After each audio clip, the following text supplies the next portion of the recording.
All right. Can you just give me a thumbs up if you see the PowerPoint? Okay. What's going on?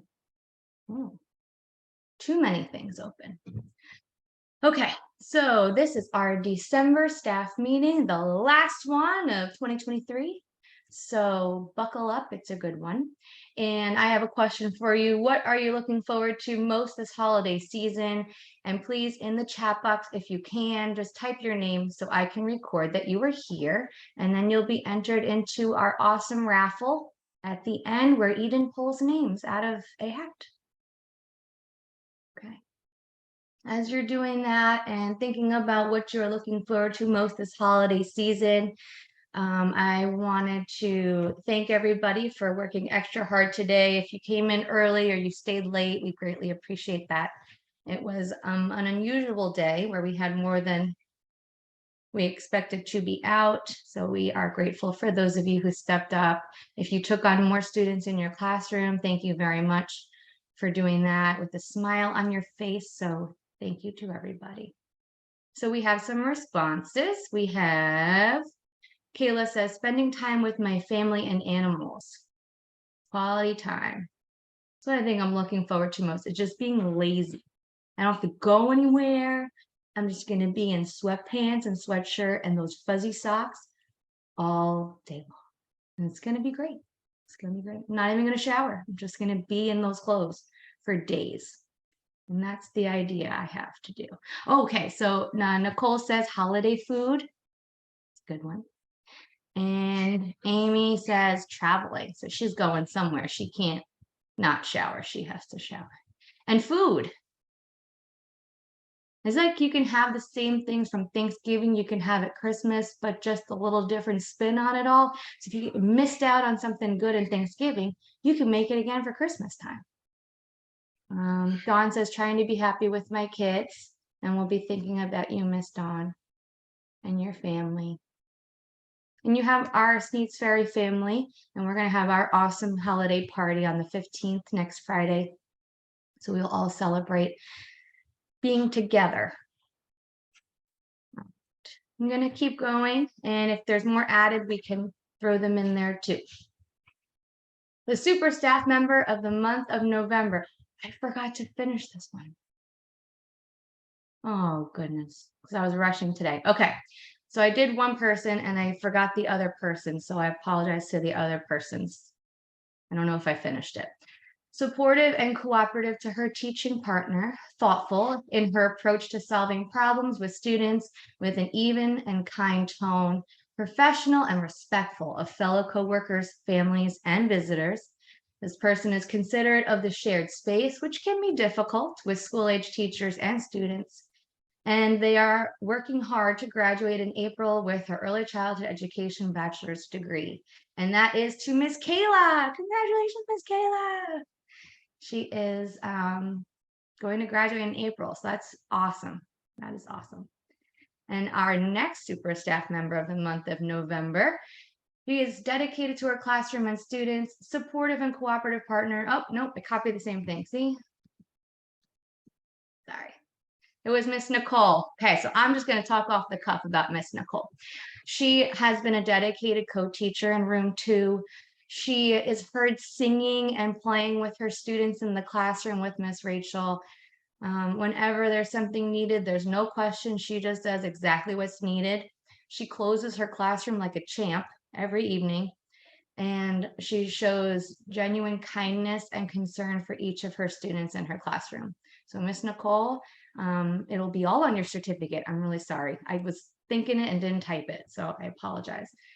So we have Miss Nicole and Miss Kayla as our super staff members of the month of November.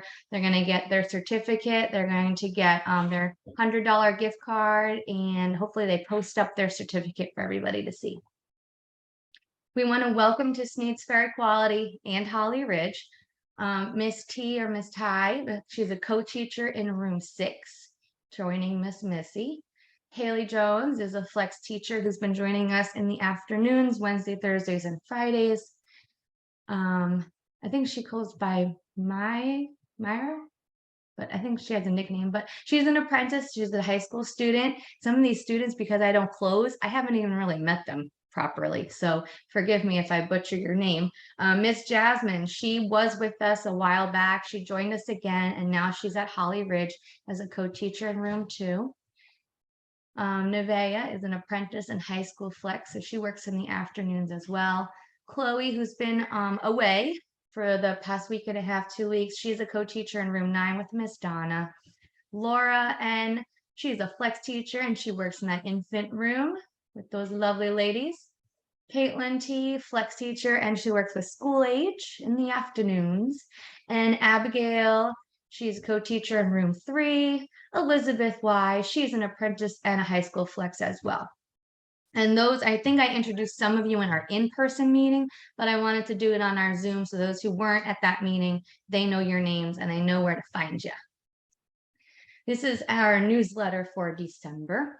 We have our holiday spirit week coming up. That is next week. Can you believe it? The 11th. And we're going to have some fun days. Please get into it and dress up with your students. They love to see you guys. The screen isn't changing. Sorry.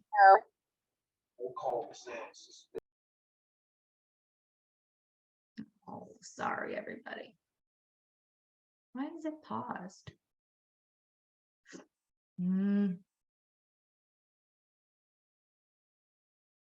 Sorry, everybody.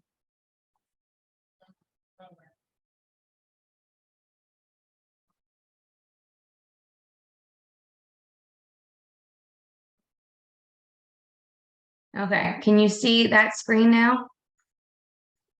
Yes, okay. I'm gonna go back one. Can you see me change it back one and forward? Yes, okay, I see some nodding, good, all right. Sorry about everybody. You didn't see diddly, so that stinks. Okay, so here's our newsletter. We have our Elf Yourself, dress as your favorite holiday character, dress as your favorite Whoville character, Ugly Sweater Day, and PJ Day.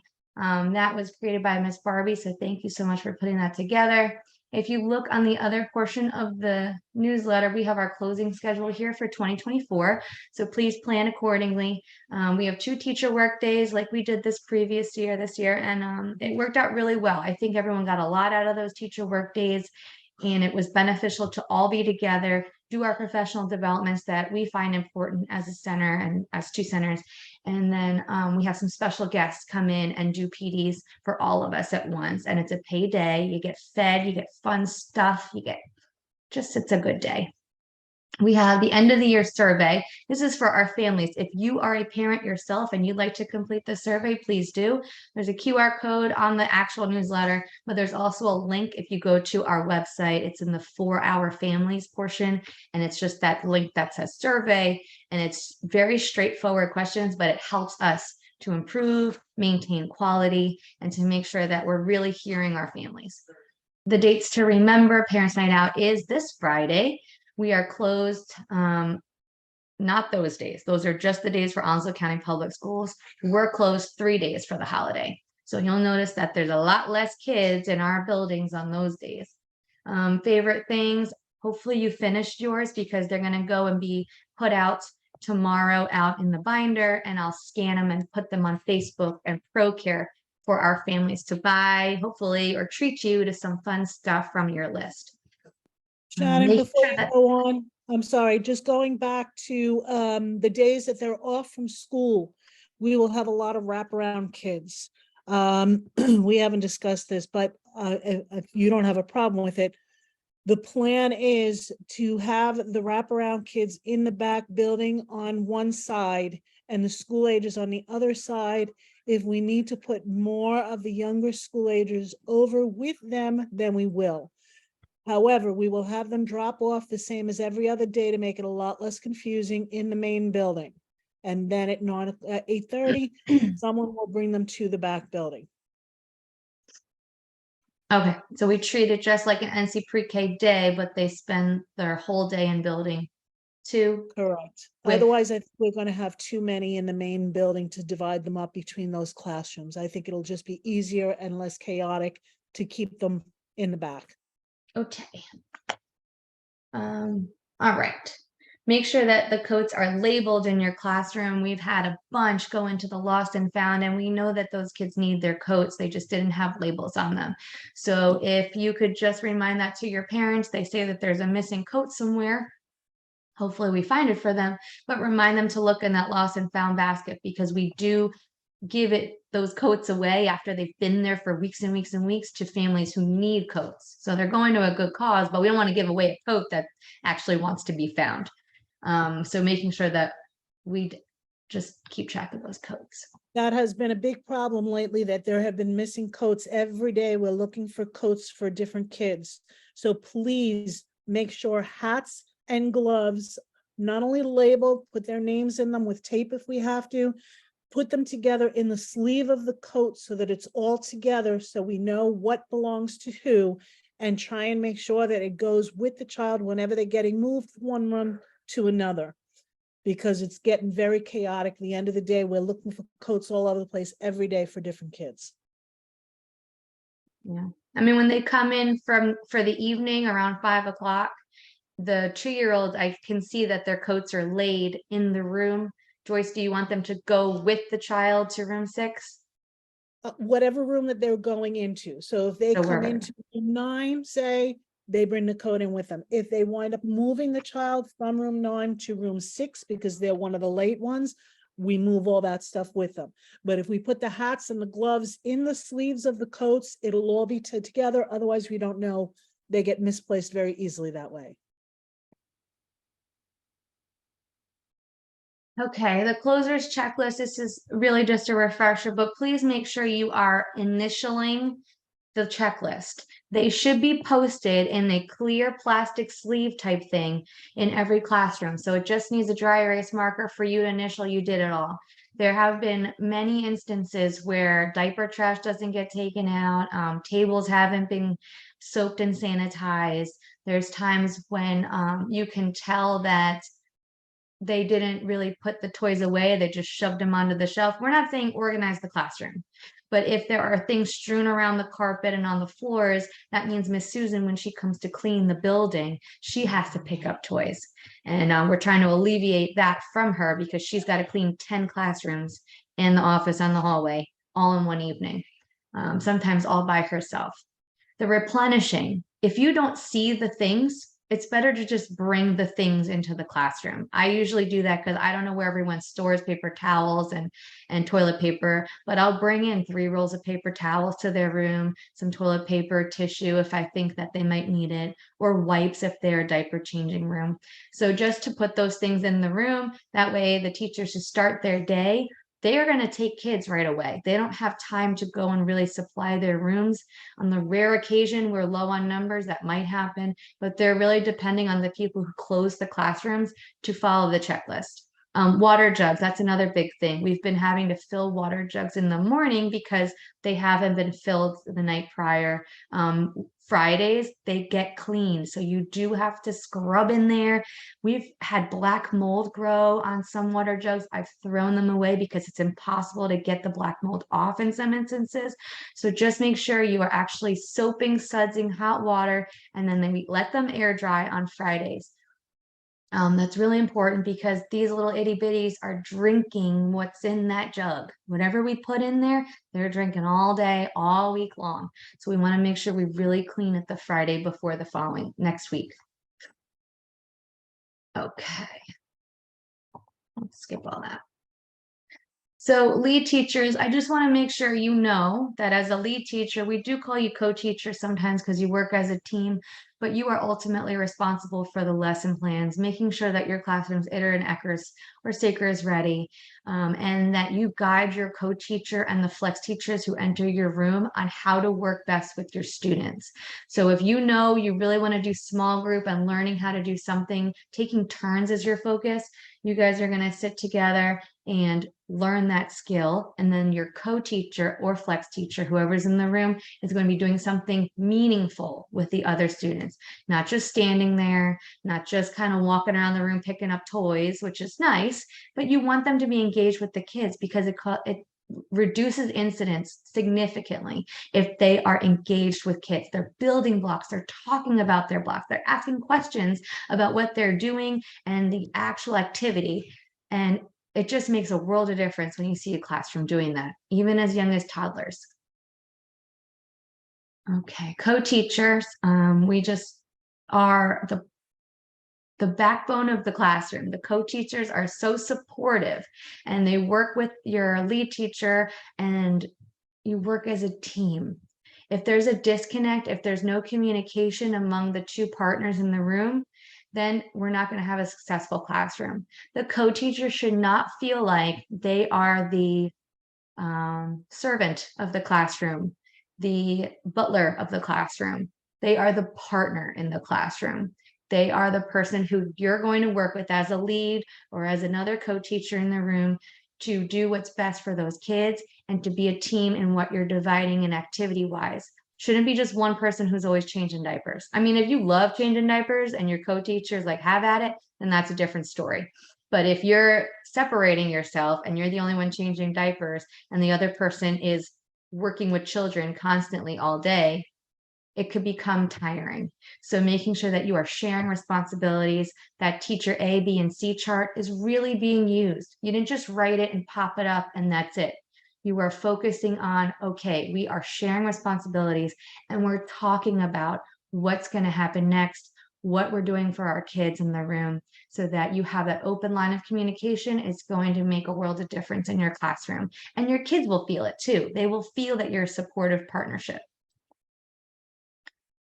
Flex teachers. Many of our flex teachers are brand new or within a few months new to our center. So you're still learning the ways of every classroom you enter.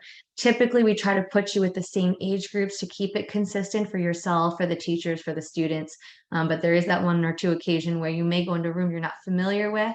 And we appreciate when you dive in and you ask the teachers what they need in the room, how can you support them, and you get your hands dirty. And that's exactly what a flex teacher is supposed to do. They dive in and they're that support staff for the classroom, or they become a sub when there's a teacher out. And being a level 8, don't forget, if you have a bachelor's degree in any field, and you take the test out, Ruby found out, you become a level 8. So you no longer have to take EDU 119 if you have a bachelor's degree. You can just take the Moodle test out, send in your information to the EC unit, get your letter, and it'll tell you you're a level 8 and your pay goes up significantly. So just keep that in mind. If you have an associate's and you test out, your pay goes up significantly as well. So just, if you have questions, ask us. Okay, we know to guide all children with a flat hand against their back. If they drop their body, if they're flailing, you walk your body away. You remind them you're there for them when they are ready. If you want to guide them over to cozy, that's great if they make it there, but some of them are just in that spot. That's where they're going to have their meltdown. Please don't try to pick them up if they are older than 2, because it's going to either harm you, harm them, or it's going to cause some chaos in the classroom where it'll only amplify the situation. Some of these kids just need space for a minute. They just need to de-escalate and have space. They are in a fight or flight mode, remember? So if they're not reasonable right now, there's no reason to reason. You just have to give them their time and then remind them you're there for them and console and problem solve and make sure that you're teaching. You're using that as a teachable moment for the next time. So if they had a blow up episode because somebody took something that they were playing with, but meanwhile the object was like near them and they just were in the zone thinking that they were still playing with that item, that's their perspective and their perception. So we have to understand they really thought that toy was still in their play zone. The other child came in and took it without permission. So we have to have them have a reaction for the next time that is reasonable and a way that they can approach it with the other student without getting physical or throwing a fit. And that takes a lot of practice. So it's essential to work on teaching those strategies because they don't know. They do not know until we teach them. Oh, and please, no grabbing of the arms or jerking a child. We are gentle or we are hands off. If the child does not want to go with us, they can be there, call for admin assistance so that we can be supportive to you and everyone stays safe. Our playgrounds have been looking better lately. I really love, especially when I go in and I see room 10's playground, because that's the first one I see when I'm driving around the corner. It's always nice and neat. I can tell your toys are put away. I don't see tissues and wipes all over the playground or lost cups that flew away. So if you are a closer or you're a person who knows there's no one going to be on the playground anymore that day, take your trash in with you and take it out with the rest of your trash from the day. That way we're reducing the amount of flyaways from those trash cans. Okay. Tone of voice is, like we always say, we're making sure that we're using even tones, positive phrasing, and you want to give them two choices that you would say yes to every time you're problem solving with a child. So you can do this or you can do this. It should both be two things that you would have agreed to. And if they're not receptive and they don't want to answer you, then you just repeat the two choices when you think they might be more receptive. But until you have them go through with making a choice, or maybe you have to make it for them, the situation hasn't been resolved. So don't walk away yet. You can go and you can get busy with someone else doing something, but your mind is still half focused on that child that you have to resolve the issue with. So make sure that we just don't forget about it, because then they will, and they'll think that they can get away with whatever just happened. So again, phrasing is important. Again, so everyone remembers, I send you these PowerPoints. So if I'm skipping things or going too fast and you'd like to see something over again, it will be sent to you in Messenger. So you can always click through and see what I was talking about, or click the links that I might be providing. Phrasing with positive choices, like I just said, this is posted in our bathroom. So you can have bathroom reading on tell me what to do instead. Instead of don't run, we use walking feet, or you can march, or you can tiptoe. We don't run because it's not safe. So giving them that reason afterwards, but we tell them what to do. What do we expect first? Here's all the examples, and now into the good stuff. Okay, so Ruby and I have been meeting with this woman, Jill, who is part of Building Bright Futures. It's an apprenticeship program, and we were accepted into this apprenticeship program. What it is a way for our seasoned teachers to become mentors. And those mentors can take up to 2 apprentices under their wings and guide them to become quality early childhood educators.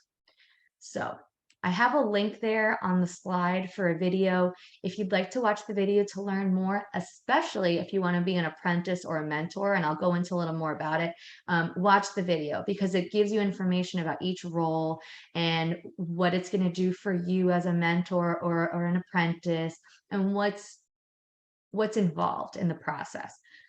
So to the right, you'll see an apprenticeship agreement, and that's for the apprentice. And that person is going to fill out the form with Ruby, and then they'll be accepted by us. We are working to find people who would be valuable going through this apprenticeship program. We want people who are going to be dedicated, complete the program, and stay with us. This is for longevity, to build your career in this field.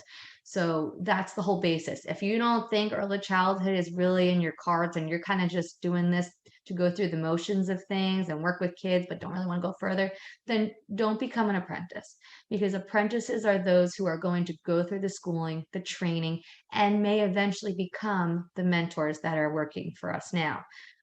We want the people who are going to become those lead teachers, maybe eventually administrators like Ruby did. So you go through those motions. Miss Barbie, she started as a classroom teacher when I first met her 5 years ago, and now she's an administrator at Holly Ridge. So to be able to build that career up, this is a great stepping stone.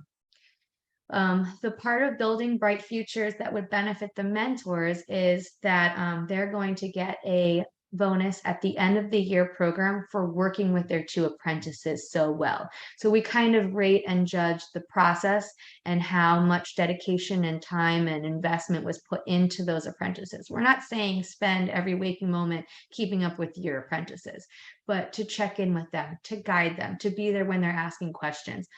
It's very simple that you have a checklist as a mentor. The apprentice, if you're an apprentice, It can be any part-time or full-time employee. And you can apply and we'll select you through the process. You must be at least 16 years old. You're going to work with a mentor. They call them journey workers, but I think that's a weird name. So I'm calling you a mentor if you're a mentor. You're going to complete courses, trainings, and the competencies are these checklists that I was speaking of that you would go through to make sure that you are meeting the expectations of Sneadsbury quality or Holly Ridge quality. I made them up myself. So they are things that we have a vision for at our centers and that we think is essential for you to be able to be successful, like a good stepping stone to be a classroom teacher. Minimum of 144 hours. Now that sounds like a lot, but that includes your time in the classrooms. So when you think about you work an 8-hour day and then we're also doing coursework, it adds up very quickly. It's supposed to span a year also. So don't forget that. Mentors are our experienced lead teachers typically. In some instances, we may accept a co-teacher depending on your experience and your dedication to your work environment and the center. There is going to be a monetary bonus after completing the 1-year program with your mentees. You're going to maintain a checklist. So you're really just checking through if they're doing what they need to do. If you have concerns, you bring it up to admin so we can support you and your apprentice. You're kind of like the messenger middleman support service, because we can't work with all these apprentices as closely as you're going to do it as a mentor. Even when they leave on to become their own co-teacher, they're going to have their own classroom, you can still be that communication and support for them in the future as well. I talk to my mentors from when I was in college still, and I ask them thousands of questions. All right.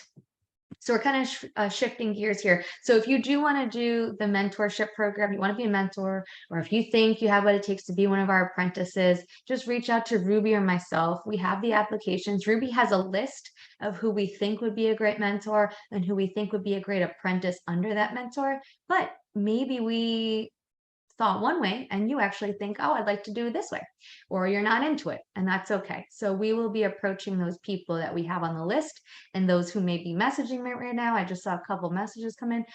We'll come to you and we'll have a conversation, or we'll message you and kind of ask you about what you had in mind. So this is something that Miss Beth had given us. I had them in your mailboxes today. If you didn't get in your mailbox today, it'll be in your mailbox tomorrow. But I wanted to go through it with you because I would really like it if you could please complete it for myself, for me. I'm going to go through it. And then what I'm going to do with this is look at the ECERS and ITERS and decide where we need to focus before we get assessed in February-ish.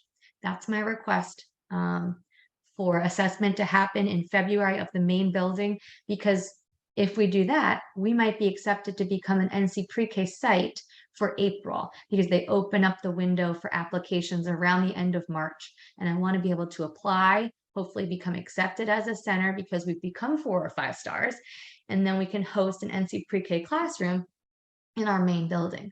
There are quite a few teachers who are getting their degrees and earning what they need to earn in order to become an NC pre-K teacher. And we would really like to reward those individuals with an NC pre-K class. So the more room we have for those, and the more people we can put into those classrooms, because there are benefits to becoming obviously a county teacher. So that's what we want to be able to provide for you guys in the community. There is a huge need.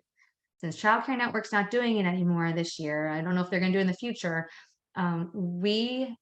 Dixon and ourselves, we're the only sites that provide NC pre-K. And that's a lot to put on to just those classrooms. We have 2. I don't know how many they have, but and there are none in Holly Ridge. How many do they have? There are none in Holly Ridge. There are none in Holly Ridge. So the Sneadsbury Holly Ridge. If we get one in Holly Ridge as well, we would be the only one in Holly Ridge. Right. Yeah, if we get Holly Ridge also. Oh, I didn't tell you guys. Okay, so long story short, there was a grant called the expansion grant, and you could also put quality into your center. I had to write up this huge budget proposal, like pages and pages of nonsense that I just put together about what we would do for each center if we got a $125,000 grant. Guess what? Holly Ridge got it! Yay! So I still don't know what the heck they want me to do, but we got accepted. So that's awesome. And I think I have to uphold to the things that I wrote on the budget for it. But that Always could got a mean lot that of it could improvement become an going NC on. pre-K site. So it's very exciting. Okay. So this is thinking more about program structure, ITERS and ECERS. And at the bottom, you can see I put a little link. It says NCR Lab resources. If you click that link after I send this to you, then you have access to a ton of resources. Don't get overwhelmed. We're going to go little by little, each staff meeting and throughout the year with Miss Beth, so that you are ready for February, which is only, okay, like 2.5 months away, but we'll be ready. So I lined them up side by side so you could see the questions. I was hoping you might have them in front of you this evening, but obviously it didn't work out the way I wanted it to. So when you go through, the sections are the same, the questions are different under the section. So you'll see the first section is scheduling, and they're asking you questions. Do children experience a familiar daily schedule? So is it routine? Do they go through the same things each day and they know what to expect? Is there a written schedule posted in the classroom? I think every one of our classrooms has a written schedule. A visual schedule is like that next bump up. So if you can take pictures of your kids doing the activities that you have on your schedule, and then we can put the pictures next to each activity. So say you have lunchtime and you got pictures of kids eating food at lunchtime, that's that next step up. So your kids are able to identify and familiarize themselves with your schedule visually and with the words that you put. Does play occur for at least 1 hour indoors each day? So yes, you have free choice, and it has to be at least 4 hours a day, because that's a substantial portion of our day is 4 or more hours. So you have to make sure that your centers are all open for 4 or more hours in the day. So if you go back tomorrow and you really think about, do we actually give our students free choice for 4 or more hours in the day? I think ideally you would like to do 5 or 6 hours, because then if you go a little short, it doesn't hinder your assessment. Just keep that in mind. Outdoor play, making sure that, yes, we go outside every day. If they ask you, we go outside every day. And they go, well, when don't you go outside? And you can say when there's a weather alert. And we use the weather chart, and it's posted up in the office for you. But typically if we're in the red, you cannot go outside. If we're in the yellow, then you have limited time outside, and green means you're good to go. These days are not as severe, so everyone should be going outside. If your children do not have coats, we announce it every morning, well, pretty much every morning, but I will get you a coat. I will find something for your children, or they'll have to stay inside with another group and we'll flip-flop. But those other children shouldn't be restricted from outdoor play when they come properly prepared to be outside. Okay, the next section for the ECERS is free play. So you'll notice that it changes a little bit, because in your ITERS group, you want to talk about more about group play activities too. And, oh, sorry, free play is at the bottom of that one. Then we talk about group play activities. So what do you do when you're working with the groups of children? Remember, circle time shouldn't be an immense amount of time, because these kids, their attention span is like this. So when we're doing circle time, we're thinking about, okay, first we're going to do our good morning song. That's getting them up, getting them active. Maybe next you want to talk about what it's like outside weather-wise. You're getting your kids looking outside, investigating, and you put up your little Velcro sticker that shows what the weather is. By 5 minutes, you've probably lost a couple of students' interest. So maybe at that point, you want to do a brain break activity where you're getting them up and moving again. Or you completely pause your whole group session, go do something else. Maybe you want to do art with some and free choice. That's a great time, because we have to have 4 more hours in the day. Free choice for everybody else. You do an art with one group, then you go back to circle time.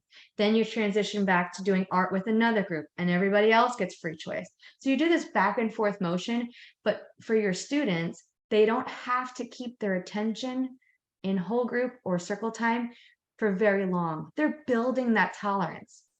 When you get to kindergarten, the expectation is a 15-minute circle time or whole group experience.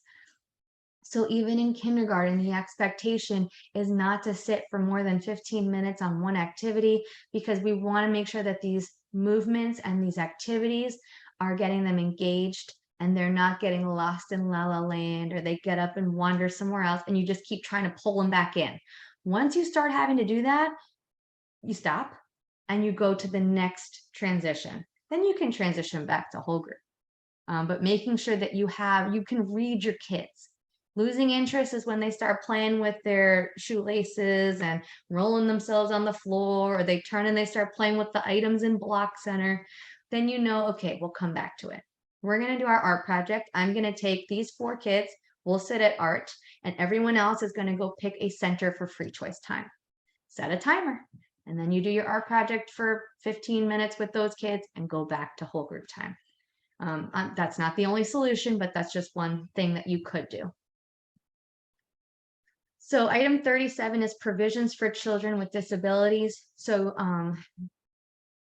do we have assessments on children with disabilities? Do we have their IEPs on file? If you ever have a child with an active IEP, you are notified by an admin, and it's available in their file in the main office. So if you have one, you'll be notified. But rarely do we get a child from 0 to 5 who has an active IEP. Typically, we are the starting force to getting that IEP process started. So if you know a child needs significant support and therapies, you've probably already made it known to us, and we've probably already spoken with families and gotten those referrals in. If we haven't yet, then please tell us, because that clock is ticking. We want to do early intervention before they leave us for kindergarten. Those first 5 years are essential to make sure that we're giving them everything we can. And that means therapists coming right into our building, working right in the classroom with you, or pulling the child out. And I think it's more beneficial to do the push-in method, but I understand some therapies have to be pulled out of the classroom. To make sure that we're doing those ABC charts, to make sure we're documenting what we notice.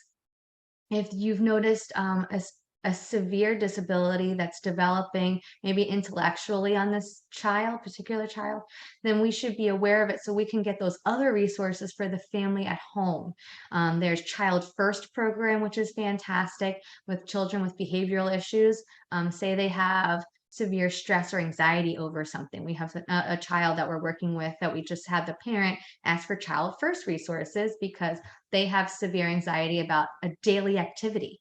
So Child First would be able to come and work with that family in their home. Medicaid covers, or insurance covers, the payments for these things. So they should be inclined to do so because they want to support their child and make it a smooth growing process for them. So we have tons of resources. You just have to tell us what the problem is so we can help you find a solution. Okay, so this is all about reflections and different things that you as a lead teacher, co-teacher, even flex teacher can do for your classroom, for your students, and for yourself as a professional growing and getting ready for ECERS and ITERS assessment. And then they give you a do you want to find out more portion. But this is all that can be found on the NCR LAP website. And I'm going to click it, but I don't want you to get overwhelmed. Don't get overwhelmed. Okay. Can you see that? It's a long list, and I can't see what you're seeing. All right. Okay. So this is on the NCR LAP website, the North Carolina Rated License Assessment Project. They literally give you what you need to know to do extremely well during assessments. So if you're questioning, oh, okay, I need to know more about just activities in an ECERS classroom, which is ages 2.5 to 5. Those are those ages for ECERS.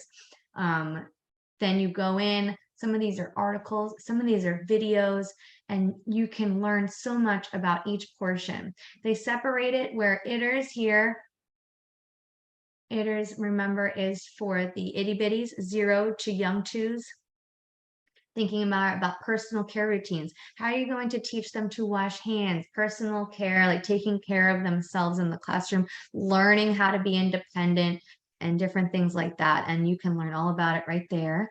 And I'll show you one example. Let's see if it pops up nicely for us. So it goes through little tips and different questions about, do you do these things for your students now? And then you can reflect and say, no, I actually don't do that. And then it'll ask you questions about the next thing. And what you can do with that after reflecting is you can ask me for resources on how to learn more about that particular topic. Miss Beth has a plethora of resources. Miss Chantel, who comes and supports us as well, and Miss Ruby. So we all have this at Sneeds Ferry for you. We can find you trainings. We can find you just short video clips on YouTube. You don't have to get a certificate every time you want to learn something new. And that way you are more knowledgeable about that section that you're like, yeah, I don't do that. And then you can learn a little more about it. And you can feel confident in what you're doing every day. So going down, there's a section that says assessment information. I mean, they literally go through about the assessment process. If you've never been through an assessment before, which a lot, our new staff, you haven't, even some of our seasoned staff, you haven't. There's a video right there that shows you exactly what to expect. When I say assessment time is coming, you watch this video and you say, oh, that's what they're going to do. No big deal. The worst that's going to happen is my kids are going to try to climb all over them when they're in there watching me work. But that's it. Don't let them being in there phase you. Because if you make these things become routine, I mean, why worry? Why sweat? You're doing hand washing routines, diaper changing routines. You are making sure you're engaging with children. You get on their level. You read books throughout the day. You're singing songs to those kids. You make sure transitions have been practiced. And then you're good. So going through this, it should alleviate your stress, not add to it. Don't think about it that you have to go through all these videos. The packet that I just shared with you is going to pinpoint which videos or which pieces of paper you're going to be reading about more of, because that means that's where your focus is. When you get to your mailbox tomorrow, you're either going to have, I got to share this next thing. You're either going to have that first packet of ECERS or you're going to have the ITERS packet. So you'll see one of these in your mailbox, and then you'll fill it out hopefully by Friday so that I can look through it, see where your needs are, what you're reflecting on, and then we can get you going on what would be specific to you to make you more comfortable and more confident in your field of early childhood education. So you can rock that assessment. Okay. I included some videos in here for you. I showed these a while back, but our new staff, I don't think you've ever seen them before. So these are helping toddlers regulate emotions. You may have some toddlers who, I know Mikey does it, screams, no, gets emotional, it's all over, the world is ending. And all that happened was like they dropped something on the floor. So this is regulating emotions for them, getting down where they are, understanding that this is, you know, an event that just ended their world, and then you have to help them regulate. So we got to get into those steps of, I understand you're upset, I can see it, you're frustrated, and let's work out this problem together. So if you want to watch this one, it's short and sweet, but they're very informative, these different videos. This is building emotional literacy. So this teacher is working with a young preschool student on how to express themselves and how to solve a problem with appropriate reactions, using those words, using your big voice, all those things that we're trying to teach our students to do so that they can communicate with each other or with adults on what they emotionally need to be able to go through their school day. And we have to teach them those skills. That's why most of the time when I'm here at home, I'm talking to my kids and I tell them what they should say to be able to get what they wanted to get. So to get this result, this is what you should have said. And then they practice. And the more that they practice, it becomes innate in what they do every day. And hopefully it becomes just part of their nature to use those phrasings and words. Smooth transitions. Some of our classrooms are having a difficult time with transitions. So this is a short, sweet video for you, and it will guide you through how to reduce all that anxiety we might have before, like, oh my gosh, we have to go outside. We have to put on 17 coats. I have to zipper all 17 coats. 5 of these kids have to potty. Then I have to change all these diapers. Then we got to clean up the classroom, and then we can go outside. So making sure that you're taking it baby steps at a time so you don't become overwhelmed. These videos are going to give you some tips and tricks, but it really is up to the classroom to make sure you're implementing little things at a time, making sure that you're taking those steps. You can ask us for support. I know if we can provide a third person on a good day, we'll give you that third person for the classrooms who really need to work on building that classroom community.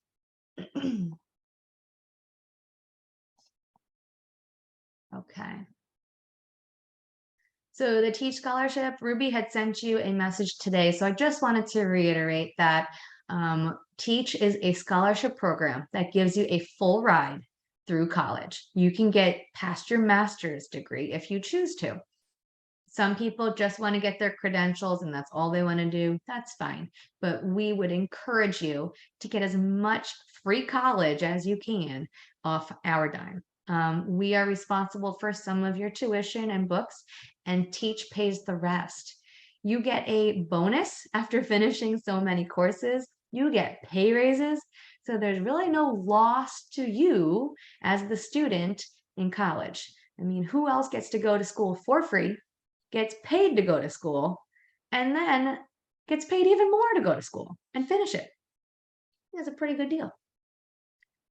So Ms. Ruby sent this message out. I just copied and pasted what she typed here. So if you need to go back to it, it is here with the rest of the Teach information.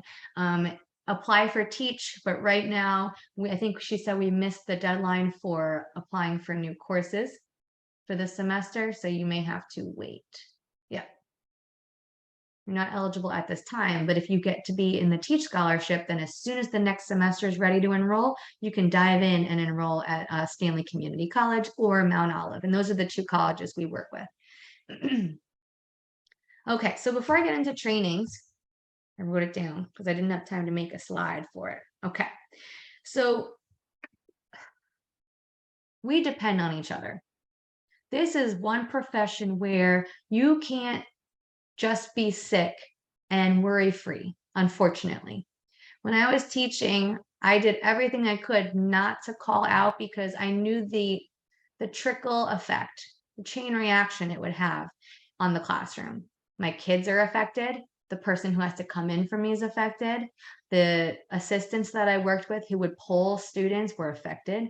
The rest of the building may have been affected because I took someone who they may have needed instead they're now subbing for me.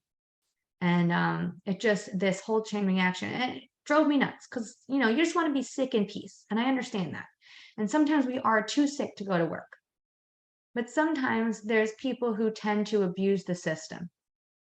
And that hinders everyone else from being sick, worry-free. We have an abundance of teachers and staff. We are very fortunate to be overstaffed.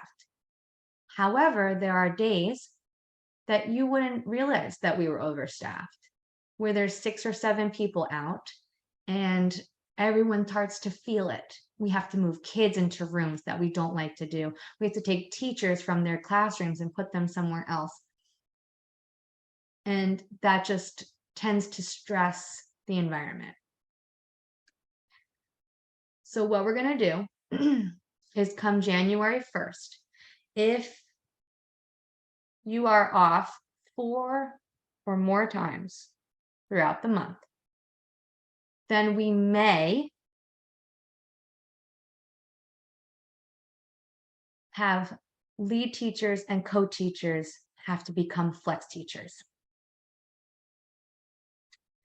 And maybe paid the flex rate of pay.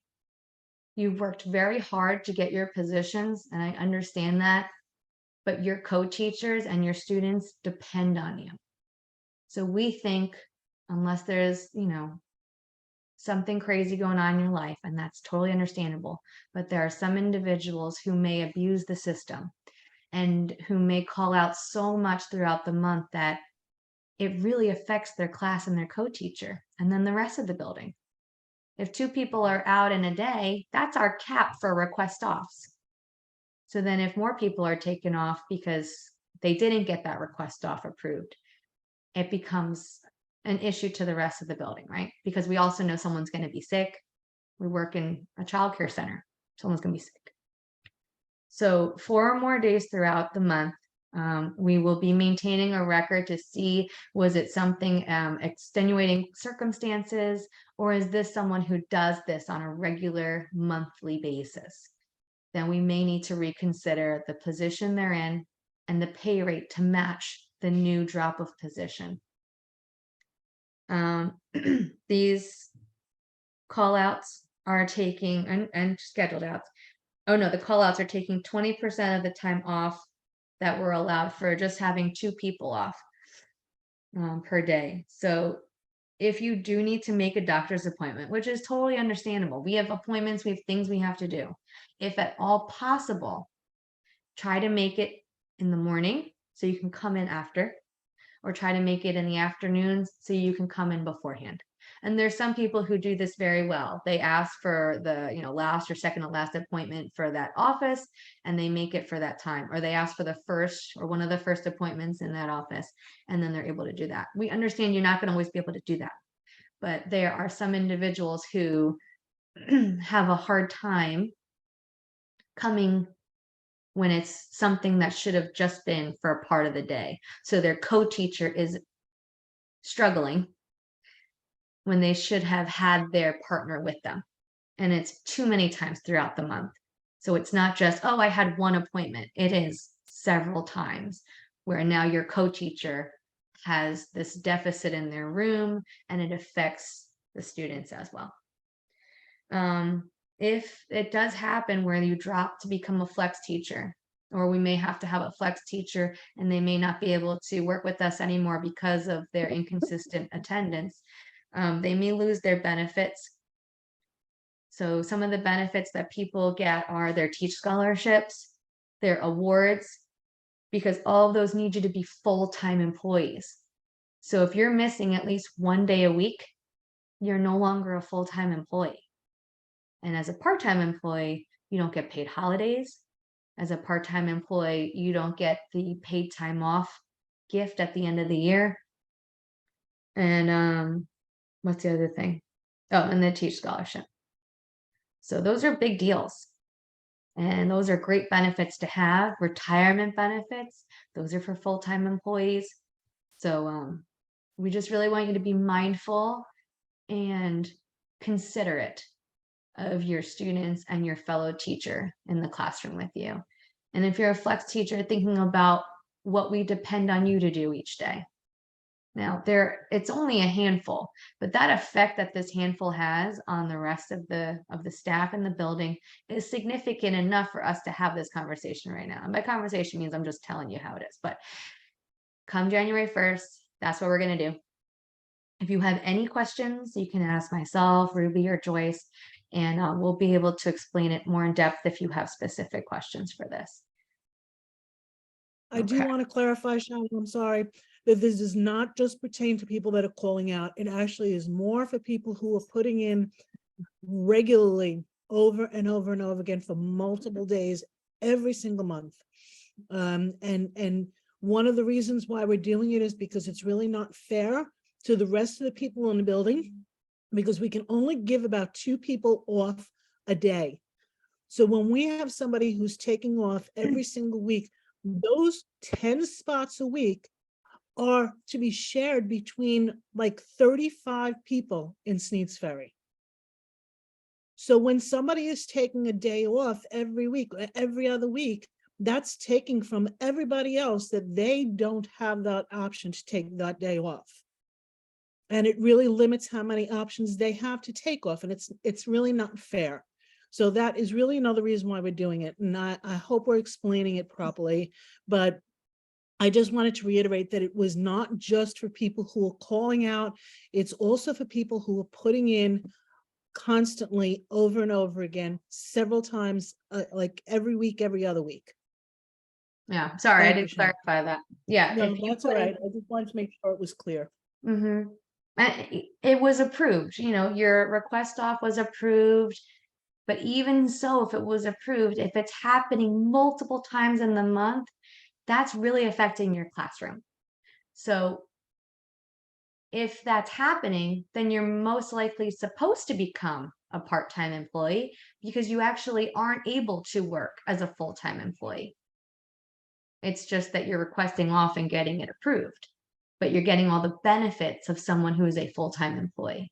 So I think that's part of it too, is that they're getting all the perks and the rewards, but they get that one day off a week because they have something scheduled every week and they have the whole day off. To be a full-time employee, it's 36 or more hours a week. So you're obviously not working that.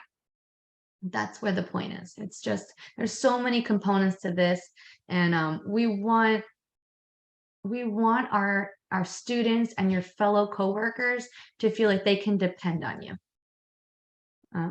So that's why. Okay. On to other things. Your trainings, these are all links. You can click these links and get your trainings done, because some of you are well past a certain mark and you got to get your trainings done, or maybe you got that one course left and you got to get it done. If you need to redo your fire safety, if you need CPR, we will see when Miss Ruby's going to do her next class, or maybe I can teach it this time. And NC Feld has to be taken by everybody one time. I recommend you take it your first year with us, because it teaches you what goes into lesson planning. So you know what to look for when you look at someone's lesson plan. You know what to look for and what to do when you're working with a group of students of any age group. So these are different things that you can take. Remember, we got an open door policy. Some people love to come in every day, sit down and chit chat with us, and that's okay, because I want to make sure that you feel like we're there for you, to listen to your needs, to listen to what we can do to support you. So if you feel more comfortable with one admin than another, no hard feelings. Message them. If you need to message me at 3 a.m., you can go ahead and do that and get something off your chest. Just make sure that you feel you are heard. And that way we can support you the best we can. Mikey's having a meltdown out there. Okay. Do not message me at 3 a.m. No, just me. Don't message Joyce or anybody else. Anyone have any questions for the good of the group? No? All right. I appreciate everybody coming to the meeting, and have a wonderful evening. I'll see you tomorrow. Adios. Thanks. Thanks. Bye.